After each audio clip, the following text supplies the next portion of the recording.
Welcome to another deep dive. This time we're looking into the Portal Fuse Weekly Security Update Report from March 5th to March 11th, 2025. Lots to unpack here. Microsoft was busy this week. Let's jump right in. Sounds good. What caught your eye first? Well, right away, we see CVE 2025-24997 and CVE 2025-24084, both null pointer dereference vulnerabilities. You don't see too many of those. Interesting. And what systems are affected by these? So CVE 2025-24997 affects the Windows kernel memory, and then CVE 2025-24084 impacts WSL2. WSL2, so the Windows subsystem for Linux. Right. The kernel one, that sounds pretty bad. What kind of damage could an attacker cause with that one? Yeah, so with CVE 2025-24997, an attacker that has elevated privileges locally would be able to trigger a denial of service. It's not as bad as remote code execution, but it could still cause a huge headache if they're able to sort of cripple a critical system. For sure. No admin wants to deal with the kernel panic. What about the WSL2 vulnerability? So CVE 2025-24084, that one's a bit more concerning because it does allow for remote code execution, and that's due to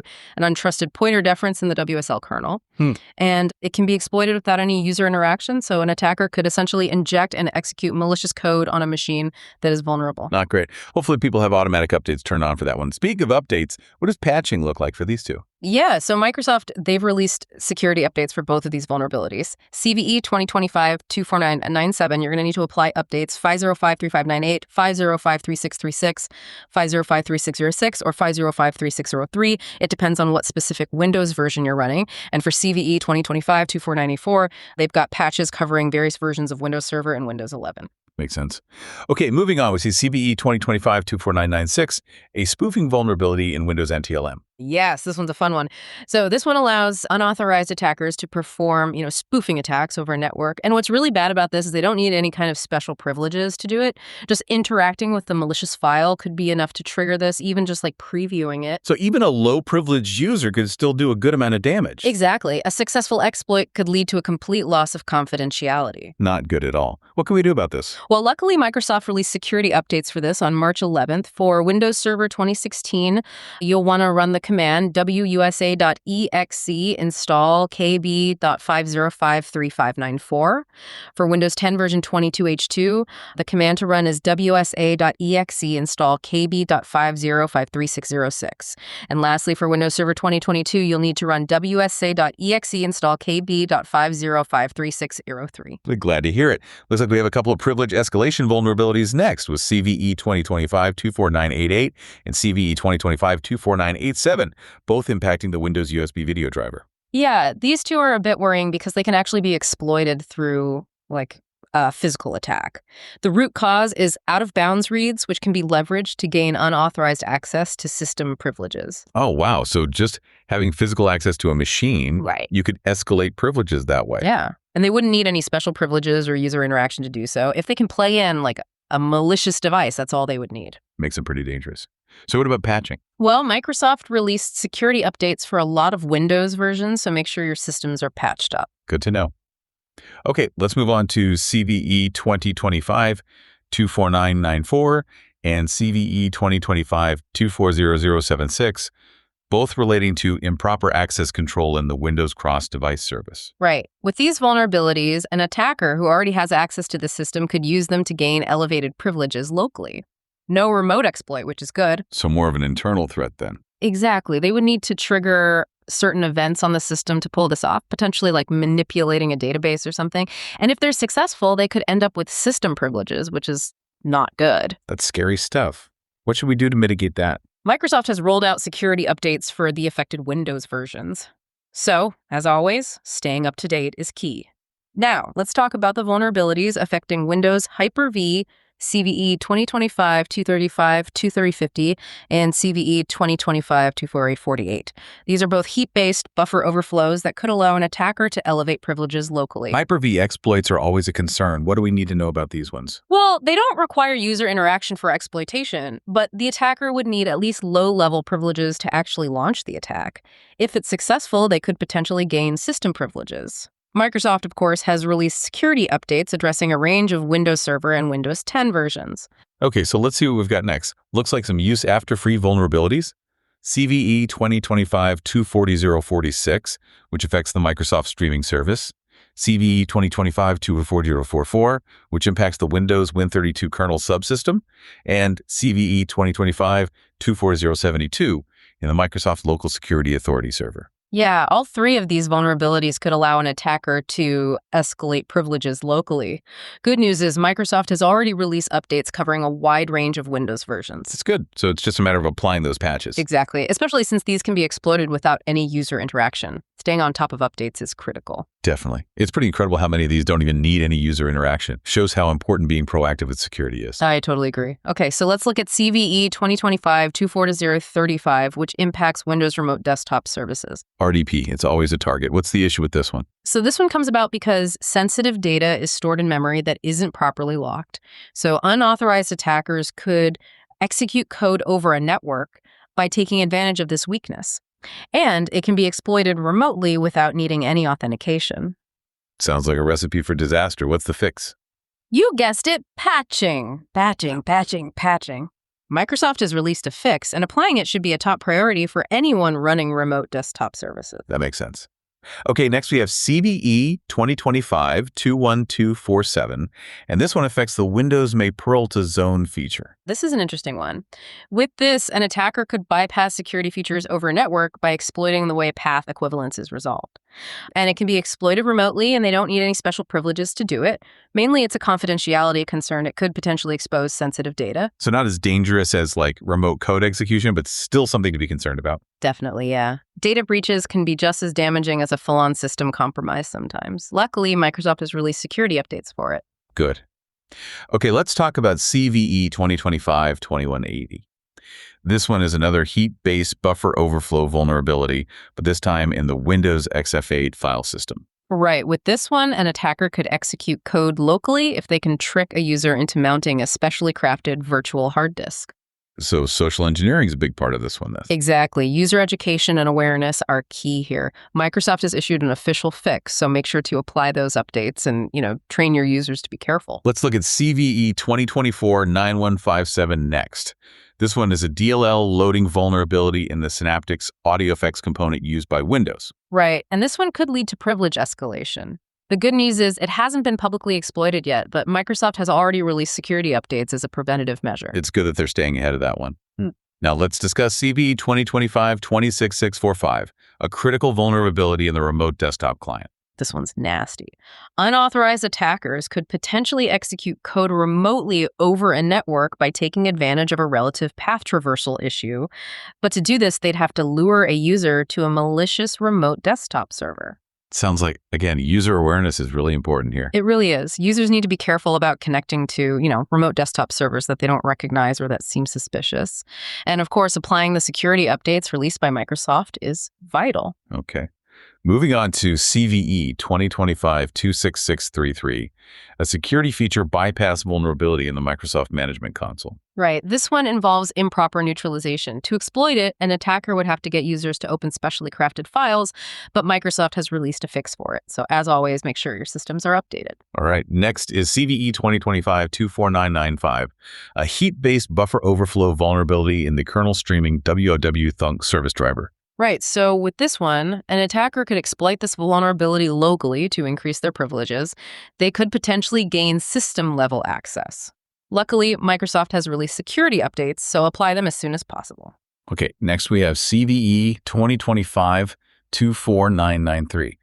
This one targets the Windows NTFS system with a heap-based buffer overflow. Right, so an attacker could potentially execute code locally with this one. Again, they would have to trick a user into mounting a malicious virtual hard disk. Microsoft has released a fix for it, so make sure to update those systems. It seems like a lot of these rely on tricking users into doing something they shouldn't. Really highlights the importance of user training. You're absolutely right. Technical solutions are important, but you can't forget about user education when it comes to security. Absolutely. Now we have CVE 2025-24992 and CVE 2025-24991, both of which affect Windows NTFS. Right. These ones are a bit different because they focus on information disclosure instead of code execution. An attacker could potentially read sensitive information that's stored locally. But as expected, Microsoft has released updates to address these. It seems like they have a patch for just about everything these days. They're definitely getting better at responding to these threats. So let's discuss CVE 2025-24985. This one's an integer overflow vulnerability in the Windows Fast FAT driver. What's the risk with this one? An attacker could potentially execute code locally if they can trick a user into mounting a malicious virtual hard disk. But the good news is that Microsoft has already released a fix for it. Good to know. Okay, let's move on to CVE 2025-24984, another NTFS vulnerability. Right. With this one, an attacker could potentially disclose sensitive information. It takes advantage of the way NTFS inserts data into log files. This one requires physical access to the system to exploit it, though. So physical security is just as important as the technical stuff. Absolutely. Having a layered approach to security is always best. And as always, Microsoft has released a fix for this. Excellent. We've covered a lot of vulnerabilities today. It seems like there were quite a few critical ones in this report. There were. It really highlights the importance of staying informed about these vulnerabilities and applying security updates promptly. Couldn't agree more. Patching is crucial for maintaining a secure environment. It's really the first line of defense against so many cyber threats. Absolutely. Ignoring these updates is like leaving your front door wide open. Exactly. Attackers are always looking for systems that haven't been patched. Staying up to date is so important. So to all the Microsoft system admins out there, make sure to check for and apply these updates as soon as possible. Yes, and take the time to understand the details of each vulnerability and how it could affect your systems. Prioritize your patching efforts accordingly. Great advice. Staying informed and proactive is how we stay ahead of the curve in cybersecurity. That's right. Knowledge is power, especially when it comes to protecting your systems. Well said. And with that, I think we've reached the end of another deep dive. Thanks for joining us. It's been a pleasure. Stay secure out there. All right, next up is CVE 2025-2502, a denial of service vulnerability in the Windows TCP IP stack. Oh yeah, this one's pretty serious. If an attacker exploits this successfully, they could actually disrupt network connectivity. It could really impact a wide range of services and applications. Definitely sounds like something that needs patching. For sure. And of course, Microsoft has released a security update to address this vulnerability. Okay, good. Moving on then to CVE 2025-25-2500, a remote code execution vulnerability in the Windows DHCP server service. DHCP, another critical component for network functionality. An attacker could exploit this to run arbitrary code on the DHCP server, could potentially take complete control remotely. Oh, wow. That's not good. What should admins be doing about this? Microsoft has released an update for this, so applying that update as soon as possible is really important. Okay, so moving on to CVE 2025-25000, an elevation of privilege vulnerability that affects the Windows print spooler component. The print spooler, a classic attack surface, right? We've seen so many vulnerabilities in that component over the years. With this one, an attacker could exploit this vulnerability to gain elevated privileges on a system. So yeah, patching is critical for this one too. It really is. And as usual, Microsoft has already released an update to fix this issue. What else do we have? Okay, so next up, we have CVE 2025-24999. This is an information disclosure vulnerability in Windows Kerberos, which, as you know, is the authentication protocol. An attacker could potentially steal sensitive information, including user credentials. So more about confidentiality than actually taking control of a system then. Right. But it's still a significant risk, you know. The good news is that Microsoft has released an update to patch this vulnerability. Let's move on. What's next? Next, we have CVE 2025-24998, and this is another elevation of privilege vulnerability. This one affects the Windows Common Log File System driver. An attacker could exploit this to escalate their privileges, possibly gaining control of the entire system. Luckily, Microsoft has released an update to address this. Sounds like a pretty common pattern here. It does, doesn't it? Patching, it's the theme of the day. Okay, so what's the last vulnerability from the March 7th security updates? That would be CVE 2025-24990. This is an information disclosure vulnerability in the Windows Network File System, or NFS service. It's used for sharing files over a network. An attacker could exploit this vulnerability to gain access to sensitive information stored on the server. Another confidentiality issue then. Right, so the impact is limited to information disclosure. Thankfully, Microsoft has released an update to patch this vulnerability. All right, let's move on to the vulnerabilities addressed in the March 5th security update. Starting with CVE 2025-25012. This is a spoofing vulnerability in the Windows Network Location Awareness Service. That's the service that helps Windows figure out, what network it's on and apply the appropriate settings. Right. With this vulnerability, an attacker could potentially trick the system into thinking it's on a different network. This could lead to a bunch of different security issues, like bypassing network restrictions or maybe even gaining access to sensitive information. So what's the fix for this one? Microsoft has released a security update to address it. Okay, next up is CVE 2025-25011, an information disclosure vulnerability in the Windows kernel. Right. An attacker could exploit this to read sensitive information from the kernel's memory. So more of a confidentiality issue then. Yeah, that's right. The impact here is limited to information disclosure. So what's the solution? Well, Microsoft has released a security update to patch this vulnerability. Great. Now we have CVE 2025-2510, a denial of service vulnerability in the Windows Hyper-V network virtualization component. Yeah, so an attacker could use this vulnerability to cause a denial of service, which could disrupt the operation of virtual machines that are running on Hyper-V, could potentially affect the availability of critical systems. I bet Microsoft has released an update for this vulnerability as well. You bet they have. Yeah. Always good to see them staying on top of these threats. Let's talk about CVE 2025-25009. This is a remote code execution vulnerability in the Windows Remote Desktop Protocol, or RDP. Oh yeah, RDP. So an attacker could exploit this to execute arbitrary code on a system that is running an RDP server. Basically, they could take control of that system remotely. That sounds really bad. Sounds like patching this one is super important. I completely agree. It's critical. And thankfully, Microsoft has released a security update to address it. Okay, so next up we have CVE 2025-2008, an elevation of privilege vulnerability in the Windows DNS Server service. That's the service that translates domain names to IP addresses. Right. And with this vulnerability, an attacker could gain elevated privileges on a DNS server. That means they could potentially disrupt DNS services or redirect traffic to malicious websites. That's pretty serious. What should admins do about this? Well, as always, the best defense is to patch. Microsoft has released a security update to address this vulnerability, so that's the first thing you should do. All right, so what's next? We have CVE 2025-25007, a remote code execution vulnerability in the Windows SMB server service. That's the service that's used for file sharing and other network communications. So with this vulnerability, an attacker could potentially execute arbitrary code on a system that's running an SMB server and potentially take full control of that system remotely. Another remote code execution vulnerability. Doesn't sound good. It's definitely a serious one, but the good news is that Microsoft has released an update to fix this. Glad to hear it. Okay, what else is there? So next up, we have CVE 2025-25006, a denial of service vulnerability in the Windows Web Proxy Auto Discovery, WPAD protocol. This protocol is used to automatically configure web proxy settings for clients on a network. So how would this vulnerability impact users? An attacker could exploit this to cause a denial of service, disrupting web browsing for users on that network, could potentially impact their productivity. The way to mitigate this risk is, of course, patching.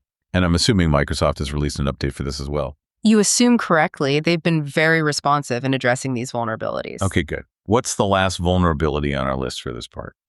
Last but not least, we have CVE 2025-2500. This one's an elevation of privilege vulnerability in the Windows User Profile Service. User Profile Service, that's the one that manages user profiles on Windows systems, right? Exactly. It handles stuff like user settings, application data, other personalized information. With this vulnerability, an attacker could gain elevated privileges on a system.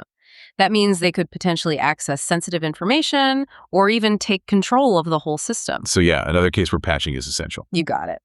And of course, Microsoft has released an update to address this vulnerability. All right, so we've covered a lot of vulnerabilities already. This report is packed with critical ones. Yeah, it really emphasizes how important it is for admins to stay on top of these vulnerabilities and get those security updates applied as quickly as possible. Couldn't agree more. Patching really is the foundation of maintaining a secure environment. It's the front line when it comes to so many of these cyber threats. You said it. If you ignore these updates, it's like leaving the front door to your house wide open. Exactly. Attackers are always looking for those systems that haven't been patched, Staying up to date is really the key here. So if you're a Microsoft system administrator listening to this, make sure to check for and apply these updates as soon as you can. And it's a good idea to review the details of each vulnerability so you understand how it could affect your specific systems, Prioritize your patching efforts that way. That's great advice. Staying informed and proactive is the best way to stay ahead in cybersecurity. Absolutely. Knowledge is power, especially when it comes to protecting your systems from all these cyber threats out there. All right, let's wrap up this week's deep dive with the remaining vulnerabilities that were addressed in the March 5th security update. We left off talking about CVE 2025-24071, a spoofing vulnerability in Windows File Explorer. Right. This one lets attackers expose sensitive information over a network, and they don't need any user interaction or special privileges to do it. Oh, wow. That's not good at all. How does that even work? Well, basically, it takes advantage of how File Explorer handles certain types of requests. An attacker can use this to trick the system into revealing information that should be kept confidential. So it's another one where data leakage is the main concern. Exactly. And as with a lot of these vulnerabilities, the best way to fix it is patching. Thankfully, Microsoft has already released a fix, so make sure your systems are updated. All right, makes sense. Moving on to CVE 2025-24067 and CVE 2025-24066. These are both heap-based buffer overflow vulnerabilities that affect the kernel streaming service driver. Yeah, these are a bit concerning. An attacker with local access could potentially use these vulnerabilities to escalate privileges and maybe even gain system-level control. So pretty high impact then. Yeah. Especially if an attacker already has access to the system. Right, the impact could be huge. It could lead to a full-on system compromise.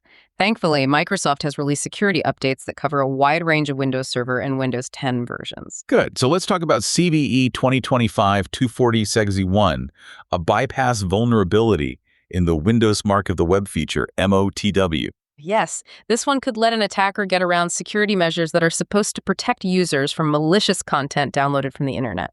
Interesting. How would they actually exploit this vulnerability? Well, it usually involves social engineering. They try to trick users into opening or interacting with files that look safe but are actually malicious. Once again, user education is really important here. Absolutely. Users need to be able to spot and avoid suspicious files, even if they look like they're from a source they trust. And of course, they need to install that official fix that Microsoft released. Okay, moving on to CVE 2025-24059.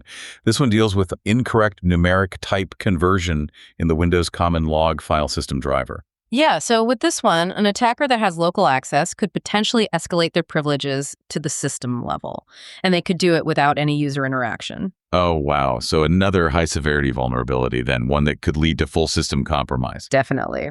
It could be very serious. But, like with many of these, the good news is that Microsoft has released an official fix to address it. Let's look at CVE 2025-24056 now. This vulnerability affects the Windows telephony server. Yeah, this one has the potential for remote code execution. An attacker could run arbitrary code on the server through the network. That's not good at all.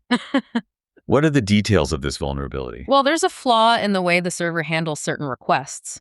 This flaw could allow an attacker to inject malicious code. To do this, they would need some level of user interaction, but because it could lead to remote code execution, it's still considered a high-severity issue. So patching is absolutely critical then. Definitely. Microsoft has released a fix for this, so anyone running the Windows telephony server should apply it right away. Okay, almost done. 2 more to go. Let's start with CVE 2025-24055, an information disclosure vulnerability in the Windows USB video driver. All right, this vulnerability is caused by an out-of-bounds read condition. It could allow an attacker with physical access to the system to get sensitive information. So this is another case where physical security is super important. For sure, if an attacker can physically get to the machine, they could take advantage of this vulnerability and steal confidential data. And what about patching for this one? Yep, Microsoft released a patch, so applying that will mitigate the risk. Okay, last one. CVE 2025-24054. Another vulnerability in Windows NTLM.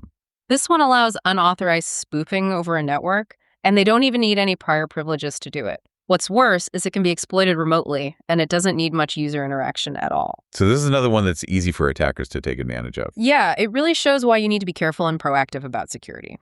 But as always, Microsoft has released an official fix to address it, so make sure to apply that patch as soon as possible.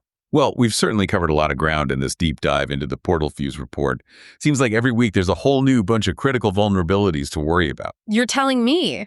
The threat landscape never stands still. Attackers are constantly coming up with new ways to exploit systems. Feels like it's a never-ending battle. But staying informed and being proactive is the best defense we have. Couldn't agree more. Understanding the latest threats and how to mitigate them is the key to protecting our systems and data. You're absolutely right. Well, that about wraps up this week's deep dive. Thanks for joining us. It's been a pleasure. Stay secure out there.